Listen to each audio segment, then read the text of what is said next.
नमस्कार, झारखंड का आदेश देख रहे हैं आप। आपके साथ मैं हूं संतोष गंगवार। आज से ठीक 20 दिन बाद झारखंड का आदेश आना है, जब जनता के फैसले से तय होगा कि किसकी हवा चली और किसकी हवा निकल गई। लेकिन इस बीच राजनीतिक पार्टियां हवा का रुख मोड़ने के लिए एड़ी चोटी का जोर लगा रही है, ताकि उस हवा में वोटर उनके साथ खिंचे चले आए। इसी कड़ी में बीजेपी ने अपना संकल्प पत्र जारी कर दिया, जिसमें बांग्लादेशी घुसपैठियों को बाहर निकालने से लेकर युवाओं, महिलाओं, किसानों और कारोबारियों को सबसे ज्यादा लुभाने की कोशिश की गई। बीजेपी को उम्मीद है कि यह संकल्प ही उनकी जीत की गारंटी बनेगा। तो विरोधी इंडिया अलायंस के नेता बीजेपी के संकल्प पत्र को सिर्फ और सिर्फ सियासी शिगुफा बता रहे हैं। इसी मुद्दे पर आज बातचीत के लिए हमारे साथ रांची से कई मेहमान जुड़ेंगे। सबसे पहले उनका तारुफ करा देता हूं। बीजेपी से हमारे साथ जुड़ेंगे प्रदीप सिन्हा, थोड़ी देर में जुड़ेंगे। इसके अलावा सोनाल शांति कांग्रेस से हमारे साथ जुड़ गए हैं। श्याम किशोर चौबे वरिष्ठ पत्रकार हमारे साथ जुड़ गए हैं और तनुष खत्री जेएमएम प्रवक्ता हमारे साथ थोड़ी देर में जुड़ेंगे। सबसे पहले सोनाल शांति कांग्रेस प्रवक्ता हमारे साथ, उनका रुख कर लेते हैं। सोनाल शांति जी, ये जो संकल्प पत्र बीजेपी का जारी हुआ है, इसमें कौन से पॉइंट्स आपको ऐसा लग रहा है कि बहुत कमजोर हैं? आपको ये शिगुफा क्यों लग रहे हैं? देखिए, इनका जो पूरा का पूरा संकल्प पत्र ही कमजोर है और एक तरह से अगर कहा जाए तो इनका ये कॉपी पेस्ट है। हमारी जितनी भी योजनाएं चल रही हैं या पूर्व में जो भी केंद्रीय स्तर पर जो चुनाव हो रहे थे, उस समय जो हमने घोषणाएं की थी, चाहे वो मुफ्त सिलेंडर की बात हो या फिर अगर झारखंड में देखिए तो अगर मैया सम्मान योजना चल रही है तो हम ऑलरेडी 1000 दे रहे हैं। दिसंबर में हमने घोषणा की थी कि 2500 देंगे, ये उसकी राशि घटाकर 2100 बोलते हैं कि गोगो दीदी योजना के तहत देंगे। किसानों का एमएसपी, आज पूरे देश में किसान आंदोलनरत हैं एमएसपी के लिए, और ये धान की एमएसपी की कीमत जो यहाँ पर लागू करना चाहते हैं कि ये सारी बातें इनके जुमले ही साबित होते हैं और झूठ साबित होते हैं। इनका घोषणा पत्र का, इनके संकल्प पत्र का एक भी हिस्सा सच्चाई से भरा हुआ नहीं है। ये यूसीसी लागू करने की बात करते हैं, ये सीएए लागू करने की बात करते हैं, ये एनआरसी लागू करने की बात करते हैं। असम का उदाहरण उठाकर देख लीजिए, एनआरसी वहाँ पर लागू हुआ है। 2020 के जब सीएजी की रिपोर्ट आई थी, ऑडिट रिपोर्ट आई थी, 260 करोड़ का घोटाला सीएजी ने पकड़ा था एनआरसी के नाम पर। 3.5 लाख लोग जिनका कि कोई अता पता, कोई पता नहीं था, जो वहां रजिस्टर्ड नहीं हो पाए, असम से भागकर दूसरे राज्यों में चले गए। सरकार किसकी वहां? लगभग 1 दशक होने को आया है वहां भाजपा की सरकार। ये सीएए लागू करने की बात करते हैं, जो छलावा मात्र है सारी जगह पर। सीएए जब ये इन्होंने लागू किया तो इनके खुद के केंद्रीय मंत्री शांतनु ठाकुर तक ने आवेदन नहीं दिया था सीएए के तहत कि उनको फिर नागरिकता कैसे मिलेगी और वो कौन से कागजात जमा करें। तो ये तो इनका छलावा, ये झूठ बोलते हैं। ये अपने घोषणा, तो इसमें कांग्रेस को क्या दिक्कत है? अगर सीएए लागू हो रहा है नहीं, तो दिक्कत कहीं नहीं है। पहले ये जनता के पहले ये नहीं, सबसे पहले तो ये जहां पर लागू है वहां का परिणाम तो देखें कि इनके केंद्रीय मंत्री तक क्यों नहीं सीएए के तहत आवेदन करते हैं। ये 27% ओबीसी को आरक्षण देने की बात, कहीं त्रुटि हुई है? नहीं, त्रुटि नहीं। पहले मेरी बातों को सुनिए ना। उसके साथ अच्छे से उसको लागू करेंगे इस बार। तो जहां त्रुटि हुई है, सरकार अभी आपके वहीं पर है, वहां पर सुधार कीजिए ना। अभी तक सुधार क्या हुआ ये बताए ना। असम के मुख्यमंत्री हेमंता बिस्वा शर्मा जी यहां पर घूम रहे, वो बताए ना कि उन्होंने क्या लागू किया, क्या उसमें सुधार किया है। ये 27% ओबीसी आरक्षण की बात करते हैं। 27% ओबीसी आरक्षण का मामला जो है वो कैबिनेट से पास करा के, विधानसभा से पास करा के। आपके एक और सहयोगी तनुष खत्री जी जेएमएम प्रवक्ता हमारे साथ जुड़ रहे हैं, उनका भी रुख कर लेते हैं। तनुष जी, आज जो संकल्प पत्र बीजेपी का आया है, आपने देख लिया। बहुत सारी योजनाएं, जो कांग्रेस प्रवक्ता जो हमारे साथ जुड़े हुए हैं वो भी कह रहे हैं कि आपकी ही कट कॉपी पेस्ट इन्होंने कर दी है। ऐसे में आपको तो खुशी होनी चाहिए। देखिए, झारखंड में चुनाव हो रहे हैं जी, और भारतीय जनता पार्टी चुनाव होने से पहले ही हार मान चुकी। इनके घोषणा पत्र पर क्या चर्चा करनी?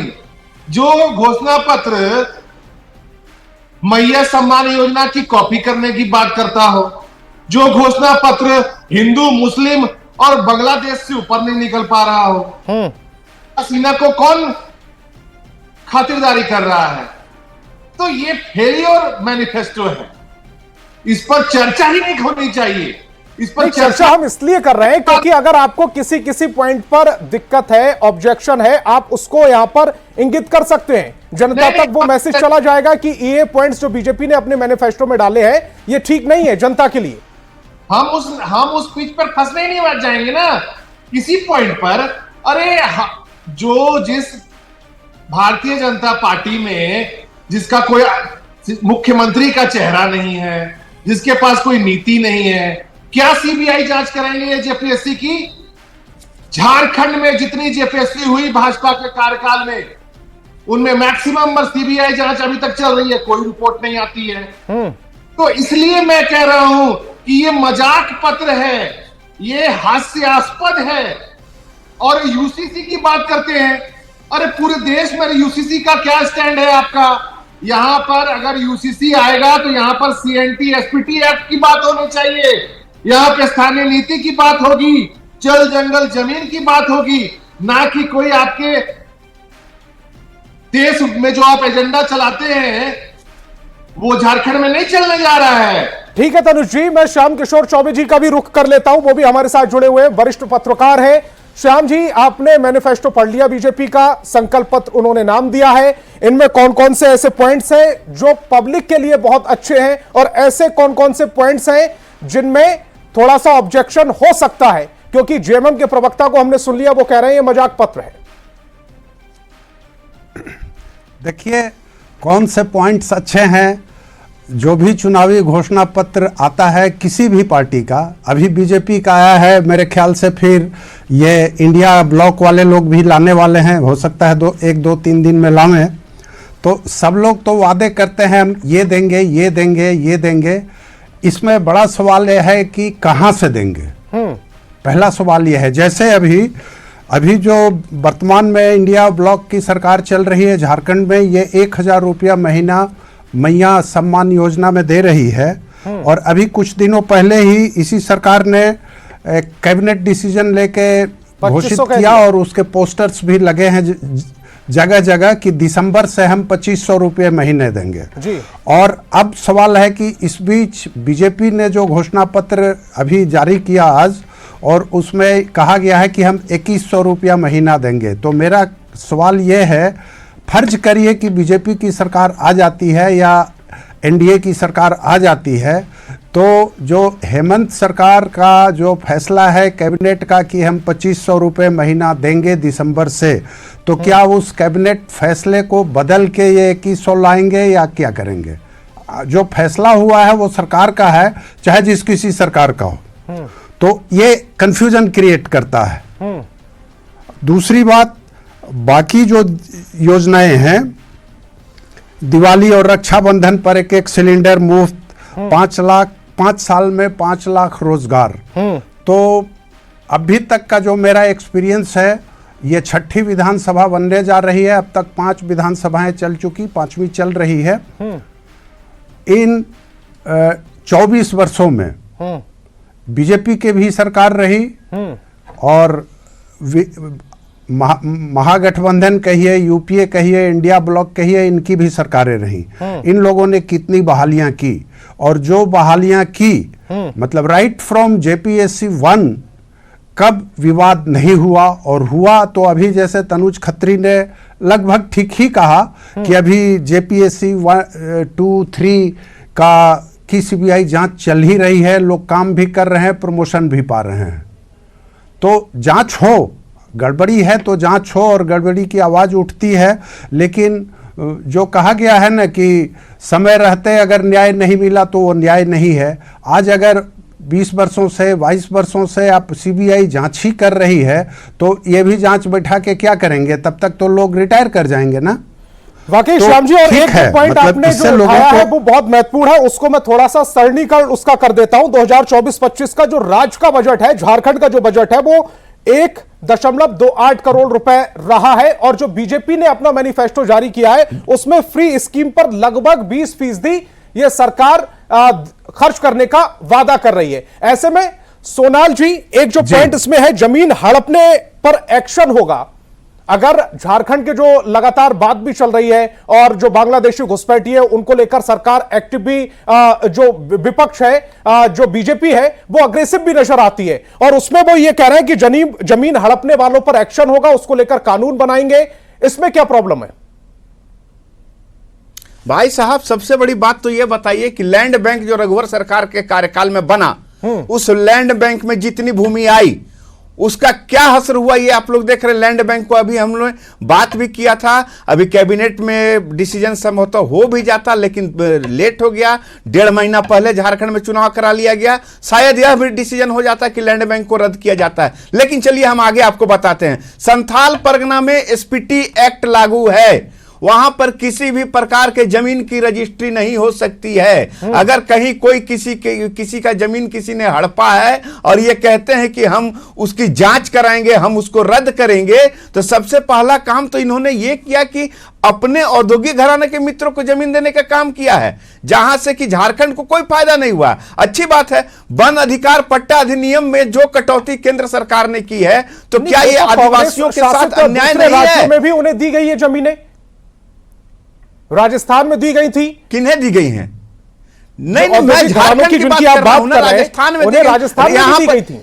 यहां पर एसपीटी एक्ट लागू है साहब, यहां पर एसपीटी और सीएनटी एक्ट लागू है। यहां पर आदिवासियों का अधिकार है जल जंगल जमीन पर, यह सबसे प्राथमिकता है यहां के लोगों के लिए। ये यहां पर 27% आरक्षण की बात करते हैं, उसको लागू करा देना। सरना धर्म कोड की बात क्यों नहीं है? अगर आदिवासियों के इतने बड़े हितैषी हैं तो सरना धर्म कोड को इनको अपने संकल्प पत्र में लाना चाहिए था। लेकिन जब से आवाज उठी 27% आरक्षण की झारखंड में, तब ये इनकी नींद खुली है कि हाँ, हम 27% आरक्षण देंगे। बाबूलाल मरांडी के कार्यकाल में ये आज 22 वर्ष हो गए, पिछड़ों को उनके हक से यहां पर वंचित किया गया है और 22 वर्षों के बाद इनकी नींद खुल रही है। बीच में रघुवर दास जी पूरे समय कार्यकाल में रहे, 5 वर्षों तक सरकार चलाया, केंद्र में इनकी सरकार रही, डबल इंजन की सरकार रही, सिर्फ आईवास करने के लिए और आदिवासी समुदाय के लोगों को बेवकूफ बनाने का ये काम कर रहे हैं। इनका कोई सरोकार नहीं है यहाँ के विकास से, इनका कोई सरोकार नहीं है, आरोप विपक्ष लगा रहा है। और जो तनुष खत्री जी थे हमारे साथ, उन्होंने जो बड़ा दिलचस्प संकल्प पत्र को नाम दिया, उस पर भी लगातार हमने उनसे प्रतिक्रिया ली। तमाम मेहमान हमारे साथ जुड़े, आपका बहुत बहुत शुक्रिया। बीजेपी ने अपना संकल्प पत्र जारी किया है और उसमें जो वादे किए गए हैं, जो बजट है झारखंड का, उसमें से 20% जो बजट होगा वो जो फ्री के स्कीम्स जिसमें वादे किए गए उन पर खर्च करने का बीजेपी वादा कर रही है। बीजेपी के संकल्प पत्र को लेकर राजमहल विधायक अनंत ओझा से खास बातचीत की संवाददाता गौरव झा ने। झारखंड में भाजपा ने आज अपना घोषणा पत्र जारी किया है। घोषणा पत्र के संयोजक इस वक्त हमारे साथ हैं अनंत ओझा जी, और उस घोषणा पत्र में जो सबसे बड़ी बात कही गई है वो बांग्लादेश घुसपैठ के ऊपर कही गई है और कहा गया है कि जितने भी घुसपैठी हैं उसे बाहर किया जाएगा। इसके साथ साथ जिन महिलाओं की जमीन जो संथाल परगना के इलाके में हड़पी गई है उसे वापस दिलाई जाएगी। देखिए, लगातार जिस प्रकार से बांग्लादेशी घुसपैठियों के द्वारा प्रारंभ में लैंड जिहाद शुरू हुआ, लैंड जिहाद के रास्ते चलते चलते ये वोट जिहाद तक पहुंच गए और ये वोट जिहाद के रास्ते अब वहां की आंतरिक सुरक्षा के लिए खतरा बने हुए हैं। बांग्लादेशी घुसपैठिए जो अवैध रूप से हमारे यहाँ आए हैं, उन अवैध रूप से घुसे हुए बांग्लादेशी घुसपैठियों को झारखंड की सीमा से बाहर करते हुए उनको वापस बांग्लादेश भेजने का काम करेंगे। माननीय उच्च न्यायालय को निर्देश देना पड़ा और सरकार झारखंड की सरकार हल्फनामा दायर कर कहती है कि एक भी बांग्लादेशी नहीं है, जबकि इसी विधानसभा के अंदर मुझे इसी सरकार ने यह लिखित उत्तर दिया था कि 4 बांग्लादेशी घुसपैठिए साहेबगंज जिले के राधानगर थाना में और राजमहल थाना में पकड़ाए हैं। तो इससे बड़ा दुर्भाग्य नहीं हो सकता है कि अगर इसको सही तरीके से इन आंकड़ों को देखा जाए तो लाखों की संख्या में इस प्रकार से अवैध रूप से आकर के यहाँ के जल जंगल जमीन और झारखंड के संसाधनों पर ये बांग्लादेशी घुसपैठिए काबिज हुए हैं। बिल्कुल, हमारे साथ अनंत ओझा जी जिन्होंने स्पष्ट रूप से कहा है कि आज इस घोषणा पत्र को घोषणा होने के बाद इनके क्षेत्र में भी इसका प्रभाव पड़ेगा और राज्य से घुसपैठियों को बाहर किए जाएंगे। कैमरा पर्सन प्रभाकर के साथ गौरव झा, न्यूज 18 रांची। और बीजेपी के संकल्प पत्र को लेकर सियासत भी तेज हो गई है। जेएमएम और कांग्रेस इसे सफेद झूठ करार दे रही है। पत्र जारी करने के साथ ही भारतीय जनता पार्टी झारखंड में चुनाव होने से पहले ही चुनाव हार चुकी है। भाजपा के पास घोषणा करने के लिए भी कोई मुद्दा नहीं बचा है।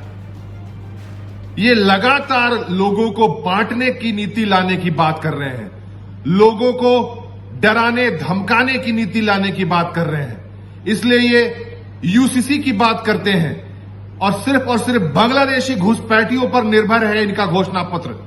और गृह मंत्री जैसे पद पर बैठा व्यक्ति सफेद झूठ बोल रहा है तो निश्चित रूप से दुख होता है। चाहे वो आवास की बात हो, चाहे यूसीसी की बात हो। अब यूसीसी पे बात करते हैं। यूसीसी पे आप ये मानते हैं कि आदिवासियों को यूसीसी में शामिल किया गया? और जब आदिवासियों ने आपको झटका दिया 5 सीटों पे लोकसभा में, तो फिर लोक लुभावने वादे कर रहे हैं। डराने का काम मत कीजिए। ये झारखंड के लोग हैं, ये डरने वाले लोग नहीं हैं। और इधर बीजेपी ने अपना संकल्प पत्र जारी किया और इसी बीच बड़ी खबर आ गई कि जल्द ही इंडिया अलायंस भी अपना घोषणा पत्र जारी कर सकता है। अगले 2 दिनों में आयोग चुनावी घोषणा पत्र जारी कर सकता है। निश्चय पत्र के नाम से यह घोषणा पत्र जारी हो सकता है। निश्चय पत्र में गठबंधन सरकार का विजन होगा, वर्तमान सरकार की योजना और भविष्य की योजनाओं का जिक्र होगा। जो निश्चय पत्र हमारा है वो आप लोगों के सामने हम लोग लाएंगे और कुछ कमिटमेंट इस राज्य की जनता के साथ पार्टी के तरफ से, गठबंधन के तरफ से जो किया जाएगा, वो जब सारी चीजें आपके सामने आ जाएंगी और उसके बाद फिर हम लोग जो कार्यक्रम हमारा चल रहा है प्रचार प्रसार का, उसमें सभी दल एक दूसरे को सहयोग करते आपको नजर आएंगे। अभी भी कार्यक्रम चल रहा है, अभी भी संयुक्त रूप से कार्यक्रम चल रहा है, लेकिन उसमें तेजी 1-2 दिनों में आ जाएगी। चाईबासा विधानसभा क्षेत्र में जेएमएम और बीजेपी के बीच चुनावी दंगल है, जिसे लेकर सभी उम्मीदवार अपना दमखम लगा रहे हैं। क्षेत्र की समस्याओं को लेकर चाईबासा विधानसभा क्षेत्र से बीजेपी उम्मीदवार गीता बलमूचू से बात की न्यूज 18 संवाददाता ओम प्रकाश ने। 3 दशकों से नक्सली समस्या से जूझ रहे चाईबासा जिले में अभी भी विकास की धारा जो है वो नहीं पहुंची है और तमाम मुद्दे हैं जहां पर लोग जो हैं वो परेशानी में हैं। इस वक्त हमारे साथ चाईबासा विधानसभा की प्रत्याशी, बीजेपी प्रत्याशी जो हैं गीता बलमूचू जी भी हैं। उनसे जानने की कोशिश करते हैं कि आखिर इन चुनावों में जो विकास का मुद्दा है वो कितना ज्यादा कार्य। जहाँ तक विकास का बात है, पिछले जब से जेएमएम सरकार बनी है तब से आप देख रहे होंगे और यहाँ के लोगों का वास्तु स्थिति आप देख रहे हैं। और रोड नाले अभी हर क्षेत्र हम घूम रहे हैं, एकदम कहीं पर भी रोड नहीं है, पानी नहीं है, बिजली नहीं है, अनेकों प्रकार का समस्या है। ये समस्या जब ये जो नकल विधायक है, जबकि ये आपका हाटगमरिया प्रखंड में से आते हैं और नकल विधायक जो है इसी हाटगमरिया प्रखंड का ही स्थानीय निवासी है। लेकिन इस क्षेत्र में हम अभी पूरा गांव का दौरा कर रहे हैं और हम देख रहे हैं कि बहुत ज्यादा जर्जर स्थिति में है। तो मेरा जो मूलभूत जो जरूरत है आम जनता के लिए, सबसे प्राथमिकता के तौर पर हम रोड बनाने का काम करेंगे। हाटगमरिया से जो जिकपानी हाटगमरिया मैंने जमशेदपुर से हाटगमरिया तक जो काफी जर्जर है उसको ठीक करने का काम करेंगे। दूसरा, अभी ये क्षेत्र में एकमात्र कोलान यूनिवर्सिटी है जो आदिवासी बहुल क्षेत्र में, अभी तक हमारे कुलपति नहीं है, तो उसके लिए कुलपति को लाने का काम करेंगे। कई समस्याएं हैं, स्वास्थ्य की हो गई, सड़क की हो गई और साथ ही कई मूलभूत समस्याएं हैं जिससे लोग जो हैं वो 2-4 हैं और कहीं ना कहीं ये समस्याएं जो हैं इस बार के विधानसभा चुनाव में प्रमुख मुद्दे के रूप में सामने आते हुए नजर आएंगी। कैमरामैन संजीव तिवारी के साथ ओम प्रकाश, न्यूज 18 चाईबासा। और रांची से बड़ी खबर मिल रही है। झारखंड बीजेपी के सह चुनाव प्रभारी हेमंत बिस्वा शर्मा का बड़ा बयान सामने आया। राहुल गांधी, हेमंत सोरेन, तेजस्वी यादव या फिर लालू प्रसाद यादव हो, सारे लोग हिंदू समाज को बांटने का काम कर रहे हैं। हिंदू एक नहीं रहेगा तो सेफ नहीं रहेगा, नहीं तो इरफान अंसारी और आलमगीर आलम जैसे लोग झारखंड पर कब्जा कर लेंगे। हिंदू बहुत मजबूत होगा तो देश मजबूत होगा, यह बयान हेमंत बिस्वा शर्मा ने दिया है। राहुल गांधी हो या हेमंत सोरेन हो या इंडी गठबंधन का तेजस्वी यादव हो, लालू यादव हो, सारे लोग आज हिंदू समाज को बांटने का काम कर रहा है। हमारा ये मानना है अगर सनातन और हिंदू समाज एक रहेगा तो हम सेफ रहूँगा, नहीं तो हमारे झारखंड जैसा प्रदेश इरफान अंसारी, आलमगीर आलम जैसा लोग दोबारा कब्जा कर ले। अगर देश में हिंदुत्व मजबूत होगा तो देश मजबूत होगा।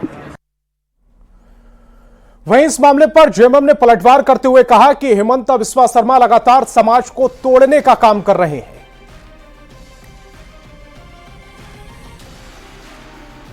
देखिए, मुझे लगता है हेमंता बिस्वा शर्मा का सही जगह ऋण पास है और हमारी सरकार बनती है तो हम अपने नेता मुख्यमंत्री से गुजारिश करेंगे कि असम जाने से पहले इनका इलाज करा के भेजा जाए, वो समाज के लिए उचित होगा।